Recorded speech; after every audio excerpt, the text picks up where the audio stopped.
ನಮಸ್ಕಾರ ಸ್ನೇಹಿತರೆ, living life ಚಾನೆಲ್ಗೆ ತುಂಬಾ ಹೃದಯದ ಸ್ವಾಗತ. ಇವತ್ ಮಾಡೋಣ ಹೊರಗೆ ಕ್ರಿಸ್ಪಿ ಒಳಗೆ ಸಾಫ್ಟ್ ಬೇಬಿಕಾರ್ನ್ ಪಕೋಡ. ಒಮ್ಮೆ ಈ ರೀತಿ ಮಾಡಿ ನೋಡಿ, ಮನೆಯವರೆಲ್ಲರೂ ಖಂಡಿತ ಇಷ್ಟಪಡ್ತಾರೆ. ಕಾರ್ನ್ ಪಕೋಡಕ್ಕೆ ಬೇಕಾಗುವ ಪದಾರ್ಥಗಳು ಇಲ್ಲಿವೆ.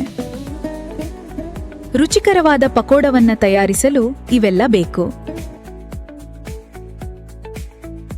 ಬೇಬಿಕಾರ್ನ್ ಅನ್ನ ನೀರಿನಲ್ಲಿ ಸ್ವಚ್ಛವಾಗಿ ತೊಳೆದು ನಂತರ ಉದ್ದವಾಗಿ ಅಥವಾ ಸಣ್ಣ ತುಂಡುಗಳಾಗಿ ಕತ್ತರಿಸಿ.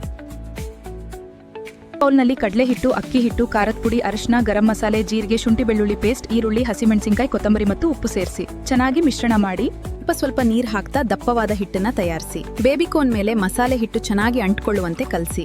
ಹಿಟ್ಟು ತುಂಬಾ ತೆಳ್ಳಗಾಗದಂತೆ ನೋಡ್ಕೊಳ್ಳಿ. ಈಗ ಎಣ್ಣೆಯನ್ನ ಮಧ್ಯಮ ಉರಿಯಲ್ಲಿ ಬಿಸಿ ಮಾಡಿ. ಬೇಬಿಕಾರ್ನ್ ತುಂಡುಗಳನ್ನ ಒಂದೊಂದಾಗಿ ಎಣ್ಣೆಗೆ ಹಾಕಿ ಗೋಲ್ಡನ್ ಬ್ರೌನ್ ಮತ್ತು ಕ್ರಿಸ್ಪಿ ಆಗೋವರೆಗೆ ಕರಿಯಿರಿ. ವಾಹ್, ನಮ್ಮ ಕ್ರಿಸ್ಪಿ ಬೇಬಿಕಾರ್ನ್ ಪಕೋಡ ರೆಡಿ ಆಗಿದೆ.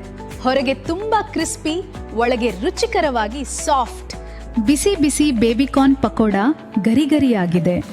ಹಸಿರು ಚಟ್ನಿ ಮತ್ತು ಟೊಮೆಟೊ ಸಾಸ್ ಜೊತೆ ಸವಿಯಲು ಸಿದ್ಧ. ಈ ಬೇಬಿಕಾರ್ನ್ ಪಕೋಡ ರೆಸಿಪಿ ನಿಮ್ಗೆ ಇಷ್ಟವಾಗಿದ್ರೆ ಲೈಕ್ ಮಾಡಿ, ಶೇರ್ ಮಾಡಿ, ನಮ್ಮ ಚಾನೆಲ್ ಸಬ್ಸ್ಕ್ರೈಬ್ ಮಾಡಿ, ಬೆಲ್ ಐಕಾನ್ ಒತ್ತಿ. ಧನ್ಯವಾದಗಳು.